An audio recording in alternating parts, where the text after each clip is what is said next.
Hello বন্ধুরা, welcome to Sutapa's রান্নাঘর। আজ আমি তোমাদের আরেকটি শরবতের রেসিপি করে দেখাবো। এটা বেল দিয়ে বানাবো।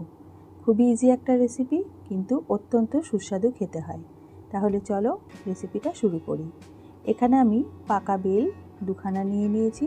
প্রথমে বেলটাকে ফাটিয়ে আমি ভেতরে যে অংশটা আছে সেটা বের করে নেব একটা চামচের সাহায্যে।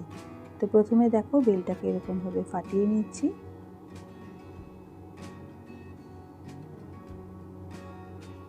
তো দেখো বেলটা কিন্তু খুব সুন্দর পাকা একটা বেল।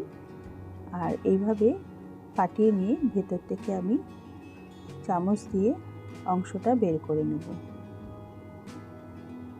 তো দুটো বেলই আমি এইভাবে ফাটিয়ে নিচ্ছি।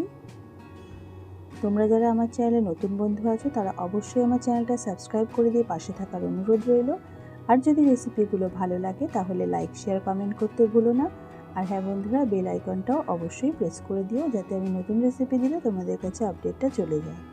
তো দেখো খুব ভালো করে বেলটাকে ফাটিয়ে নিয়ে আমি চামচের সাহায্যে এইভাবে পুরো অংশটা, বেলের ভেতরের অংশটা একটা বাটিতে নিয়ে নিয়েছি। এবার অল্প একটু জল দিয়ে খুব ভালো করে এইভাবে মেখে নেব আর বেলের পাল্পটা আমি বের করে নেব। অনেকে আছে দুধ দিয়ে বেলপানা করে, তবে আমি আজকে দুধ ছাড়াই করব। আর রেসিপিটা বানাবো গুড় দিয়ে। তো যারা ডায়াবেটিক পেশেন্ট আছে তারাও কিন্তু খেতে পারে। বেল কিন্তু শরীরের জন্য খুবই উপকারী, জানো তো। বেল খেলে যেরকম শরীর ঠান্ডা থাকে, পেট ঠান্ডা থাকে, তার সাথে যাদের কোষ্ঠকাঠিন্যর প্রবলেম আছে তাদের কিন্তু এই বেলের শরবত খেলে সেই সমস্যা থাকে না। তো দেখো বেলটা আমি খুব ভালো করে জলের মধ্যে চটকে নিয়েছি। আর এবারে এই বেলের পাল্পটাকে একটু ছাকনায় খুব ভালো করে ছেঁকে আমি বীজগুলোকে আলাদা করে নেব। তো দেখো এরকম একটা ছাকনা দিয়ে তোমরা খুব সহজেই বেলের পাল্পটাকে সুন্দর করে আলাদা করে নিতে পারবে। তো আমি দুটো বেলই নিয়ে নিয়েছি এখানে। এবার একটা বড় পাত্রে আমি ট্রান্সফার করে নিলাম বেলের পাল্পটা। এবার এর মধ্যে দিয়ে দিচ্ছি গুড়। তোমরা যেরকম মিষ্টি পছন্দ করো বা বেলটা যতটা মিষ্টি সেই পরিমাণে দেবে। তো আমি এখানে বড় চামচে 3 চামচ মতন দিলাম। তোমরা অবশ্যই মিষ্টিটা একটু চেক করে নিয়ে কম বেশি করে নিতে পারো।